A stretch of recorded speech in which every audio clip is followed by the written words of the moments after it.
നിങ്ങൾക്കെല്ലാവർക്കും 1 സെക്കൻഡ് മീഡിയയുടെ ഒരു പുതിയ ഇൻഫർമേറ്റീവ് വീഡിയോയിലേക്ക് സ്വാഗതം. അപ്പോൾ ഞാനിന്നിവിടെ നിങ്ങളുമായിട്ട് ഷെയർ ചെയ്യാൻ ആഗ്രഹിക്കുന്നത് SBI ATM കാർഡ് എങ്ങനെ അനായാസമായിട്ട് ബ്ലോക്ക് ചെയ്യാൻ സാധിക്കുമെന്നാണ്. അപ്പോൾ നമ്മുടെയൊക്കെ ATM കാർഡ് നഷ്ടപ്പെടുന്ന സാഹചര്യത്തിലും അല്ലെങ്കിൽ ആരെങ്കിലും മോഷ്ടിക്കുന്ന സാഹചര്യത്തിലും നമ്മൾ തീർച്ചയായും ഇത് അറിഞ്ഞിരിക്കേണ്ടതാണ്. അപ്പോൾ ഈ വീഡിയോ മുഴുവനായിട്ടും കണ്ട് മനസ്സിലാക്കാൻ ശ്രമിക്കുക. അപ്പോൾ ഞാൻ ഈ വീഡിയോയിലൂടെ 4 രീതിയിൽ നമുക്ക് ഈ SBI ATM കാർഡ് ബ്ലോക്ക് ചെയ്യാൻ സാധിക്കും. ഒന്നാമത് നമ്മുടെ അടുത്ത SBI ബ്രാഞ്ച് വിസിറ്റ് ചെയ്ത്, രണ്ടാമത് SMS-ലൂടെ, മൂന്നാമത് കസ്റ്റമർ സർവീസ് സെൻറ്ററുമായിട്ട് ബന്ധപ്പെട്ട്, നാലാമത്തത് യോനോ SBI അല്ലെങ്കിൽ നെറ്റ് ബാങ്കിങ് ഫെസിലിറ്റി ഉപയോഗിച്ച്. അപ്പം ഒന്നുകിൽ നമുക്ക് ഒന്നാമത്തെ മെത്തേഡായ നമ്മുടെ അടുത്തുള്ള SBIയുടെ ബ്രാഞ്ചിൽ ഡയറക്റ്റായിട്ട് നമുക്ക് അവിടെ ചെന്ന് അവരോട് റിക്വസ്റ്റ് ചെയ്യാൻ സാധിക്കുന്നതും അതിലൂടെ നമുക്ക് ബ്ലോക്ക് ചെയ്യാനും സാധിക്കുന്നതുമാണ് നമ്മുടെ ATM കാർഡ്. അപ്പം രണ്ടാമത് SMS-ലൂടെ. അപ്പം നമുക്ക് ബ്ലോക്ക് എന്ന് ക്യാപിറ്റൽ ലെറ്ററിൽ എഴുതിയതിന് ശേഷം ഒരു സ്പേസ് ഇട്ടതിന് ശേഷം നമുക്ക് നമ്മുടെ ATM കാർഡിൻ്റെ അവസാനത്തെ 4 അക്കമാണ് ഇവിടെ ടൈപ്പ് ചെയ്യേണ്ടത്. അതിനുശേഷം 567676 എന്ന നമ്പറിലേക്കാണ് സെൻഡ് ചെയ്യേണ്ടത്. അപ്പോൾ തീർച്ചയായിട്ടും ഓർത്തിരിക്കുക, ഇങ്ങനെ SMS ചെയ്യുന്ന സാഹചര്യത്തിൽ നമ്മുടെ നമ്മുടെ അക്കൗണ്ടുമായിട്ട് രജിസ്റ്റർ ചെയ്ത മൊബൈൽ നമ്പറിൽ നിന്ന് തന്നെ അയക്കണം നമ്മൾ SMS, എങ്കിൽ മാത്രമേ നമ്മുടെ ATM കാർഡ് ബ്ലോക്ക് ആവുള്ളൂ. അപ്പം ഇവിടെ ഞാൻ താഴെ ഒരു എക്സാമ്പിൾ തന്നിട്ടുണ്ട്. BLOCK എന്ന് ക്യാപിറ്റൽ ലെറ്ററിൽ എൻ്റർ ചെയ്തതിന് ശേഷം 5487 എന്നത്, അതായത് ഒരു സ്പേസ് ഇട്ടതിന് ശേഷം 5487 എന്നത് എൻ്റെ ATM കാർഡിൻ്റെ അവസാനത്തെ 4 അക്കമാണ്. അതിനുശേഷം 567676 എന്ന നമ്പറിലേക്ക് സെൻഡ് ചെയ്യുക. അപ്പോൾ അങ്ങനെ നമുക്ക് ബ്ലോക്ക് ചെയ്യാൻ സാധിക്കുന്നതാണ്. അടുത്ത മെത്തേഡാണ് നമുക്ക് കസ്റ്റമർ സർവീസ് സെൻറ്ററുമായിട്ട് നമുക്ക് ബന്ധപ്പെടാൻ സാധിക്കും. അപ്പോൾ ഇവിടെ ഞാൻ 3 ടോൾ ഫ്രീ നമ്പേഴ്സ് തന്നിട്ടുണ്ട്. അപ്പോൾ നിങ്ങൾക്ക് ഇതിൻ്റെ അകത്ത് അവരുമായിട്ട് കോൺടാക്റ്റ് ചെയ്യാനും അതുപോലെ തന്നെ നിങ്ങൾക്ക് നിങ്ങളുടെ ഡീറ്റെയിൽസും അതുപോലെ തന്നെ നിങ്ങളുടെ അക്കൗണ്ട് നമ്പറും അതുപോലെ തന്നെ ലാസ്റ്റത്തെ ട്രാൻസാക്ഷൻ ഡീറ്റെയിൽസും എല്ലാം പറഞ്ഞു കൊടുത്ത് നിങ്ങൾക്ക് ഈ രീതിയിൽ നിങ്ങളുടെ ATM കാർഡ് ബ്ലോക്ക് ചെയ്യാൻ സാധിക്കുന്നതാണ്. അപ്പം ഈ പറഞ്ഞ 3 രീതികൾ നിങ്ങൾക്ക് മനസ്സിലായെന്ന് വിചാരിക്കുന്നു. അപ്പോൾ ഞാൻ 4ാമത്തെ രീതി നിങ്ങളെ പരിചയപ്പെടുത്താൻ പോകുന്നു. നമുക്ക് SBI YONO അല്ലെങ്കിൽ നെറ്റ് ബാങ്കിങ് ഫെസിലിറ്റി ഉപയോഗിച്ച് നമ്മുടെ ATM കാർഡ് ബ്ലോക്ക് ചെയ്യാൻ സാധിക്കുന്നതാണ്.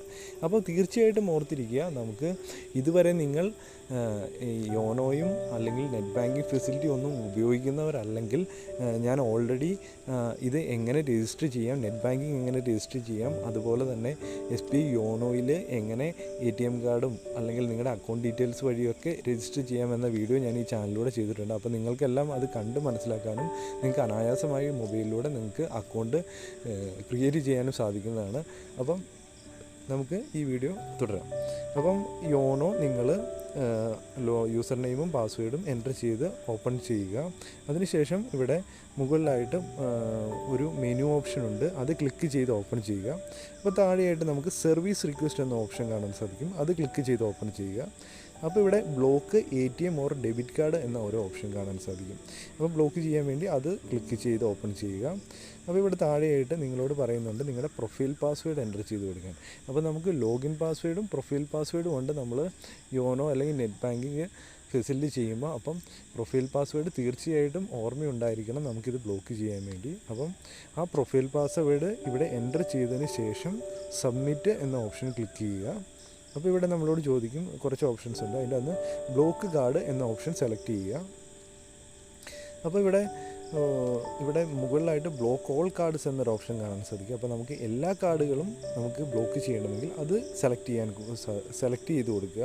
അതുപോലെ തന്നെ നിങ്ങൾക്ക് ഇവിടെ അക്കൗണ്ട് സെലക്ട് ചെയ്യാനും നിങ്ങളുടെ കാർഡ് സെലക്ട് ചെയ്യാനും 2 ഓപ്ഷനുണ്ട്. അതുപോലെ നിങ്ങൾക്ക് ടെമ്പററി ആയിട്ടാണോ ബ്ലോക്ക് ചെയ്യേണ്ടത് അതെയോ പെർമനൻ്റ് ആയിട്ടാണോ ബ്ലോക്ക് ചെയ്യേണ്ടതെന്ന് 2 ഓപ്ഷൻസ് ഉണ്ട്. അപ്പോൾ നിങ്ങൾക്ക് ഇതിൽ നിന്ന് സെലക്ട് ചെയ്യാൻ സാധിക്കുന്നതാണ്. ഞാനിവിടെ അക്കൗണ്ട് സെലക്ട് ചെയ്തിട്ടുണ്ട്, അതുപോലെ തന്നെ കാർഡ് സെലക്ട് ചെയ്തിട്ടുണ്ട്, ബ്ലോക്ക് ചെയ്യേണ്ട കാർഡ്. അതുപോലെ തന്നെ ഞാനിവിടെ ടെമ്പററി ഓപ്ഷനാണ് സെലക്ട് ചെയ്തിരിക്കുന്നത്. അപ്പോൾ ടെമ്പററി ആയിട്ടാണ് നമ്മൾ ബ്ലോക്ക് ചെയ്യാൻ ആഗ്രഹിക്കുന്നതെങ്കിൽ അത് ഭാവിയിൽ നമുക്ക് ആക്ടിവേറ്റ് ആക്കിയെടുത്ത് അൺബ്ലോക്ക് ആക്കി എടുത്ത് നമുക്ക് വീണ്ടും ഉപയോഗിക്കാൻ സാധിക്കുന്നതാണ്. ഇൻ കേസ് പെർമനൻ്റ് ആണ് നിങ്ങൾ സെലക്ട് ചെയ്യുന്നതെങ്കിൽ പിന്നെ ഭാവിയിൽ ഒരിക്കലും ആ കാർഡ് നിങ്ങൾക്ക് ഉപയോഗിക്കാൻ സാധിക്കില്ല. അപ്പം നിങ്ങൾ പുതിയ കാർഡ് റിക്വസ്റ്റ് ചെയ്ത് പുതിയ കാർഡ് പിന്നെ ഭാവിയിൽ ഉപയോഗിക്കാൻ സാധിക്കത്തുള്ളൂ. അപ്പോൾ നിങ്ങൾക്ക് ഇഷ്ടമുള്ളത് സെലക്ട് ചെയ്തതിന് ശേഷം നെക്സ്റ്റ് എന്ന ഓപ്ഷൻ ക്ലിക്ക് ചെയ്യുക. അപ്പോൾ ഇവിടെ നമ്മുടെ ഡീറ്റെയിൽസ് എല്ലാം ഒന്ന് അക്കൗണ്ട് നമ്പറും അതുപോലെ തന്നെ ബ്ലോക്ക് ചെയ്യേണ്ട കാർഡും അതുപോലെ തന്നെ ടെമ്പററി ഈ കാര്യങ്ങളെല്ലാം ഒന്ന് തിരിഞ്ഞു വന്നതാണ്. അപ്പം അതൊന്ന് നിങ്ങളൊന്ന് നോക്കിയതിന് ശേഷം വെരിഫൈ ചെയ്തതിന് ശേഷം കൺഫേം ക്ലിക്ക് ചെയ്യുക. അപ്പോൾ ഇവിടെ നിങ്ങളുടെ രജിസ്റ്റേർഡ് മൊബൈൽ നമ്പറിലേക്ക് ഒരു OTP വരുന്നതാണ്. ആ OTP കൂടെ എൻ്റർ ചെയ്തതിന് ശേഷം സബ്മിറ്റ് ചെയ്യുക. അപ്പം ഇവിടെ നിങ്ങൾക്ക് കാണാൻ സാധിക്കും നിങ്ങളുടെ കാർഡ് നമ്പറും അതുപോലെ തന്നെ ഒരു റെഫറൻസ് നമ്പറും അതുപോലെ തന്നെ ടെമ്പറലി ബ്ലോക്ക്ഡ് എന്നൊരു മെസ്സേജ് കാണാൻ സാധിക്കും. അപ്പം ഈ രീതിയിൽ നിങ്ങൾക്ക് ഈ 4 രീതിയിലും ഈ മുകളിൽ പറഞ്ഞ 4 രീതിയിൽ ഏതെങ്കിലും ഒരു രീതി ഉപയോഗിച്ച് നിങ്ങൾക്ക് ATM കാർഡ് ബ്ലോക്ക് ചെയ്യാൻ സാധിക്കുന്നതാണ്. അപ്പം നിങ്ങൾക്ക് അനുയോജ്യമായ രീതിയിൽ നിങ്ങൾ ബ്ലോക്ക് ചെയ്യാൻ നോക്കുക. അപ്പം ഒരു രീതിയിൽ എന്തെങ്കിലും ചെയ്യുന്നതിൻ്റെ അത് എന്തെങ്കിലും എറേഴ്സ് വരുവാണെങ്കിൽ നിങ്ങൾക്ക് മറ്റൊരു രീതിയിൽ നിങ്ങൾക്ക് ഇത് ബ്ലോക്ക് ചെയ്യാൻ ശ്രമിക്കാൻ സാധിക്കുന്നതാണ്. അപ്പം ഈ വീഡിയോ നിങ്ങൾക്ക് വളരെ ഉപകാരപ്രദമായെന്ന് ഞാൻ വിചാരിക്കുന്നു. അങ്ങനെയാണെങ്കിൽ തീർച്ചയായും ലൈക്ക് ചെയ്യുക. അതുപോലെ തന്നെ എൻ്റെ ചാനൽ സബ്സ്ക്രൈബ് ചെയ്യാനും മറക്കല്ല. ഇതുപോലെയുള്ള പുതിയ ഇൻഫർമേറ്റീവ് വീഡിയോയുമായിട്ട് ഉടൻ വരുന്നത് വരെ ഗുഡ് ബൈ.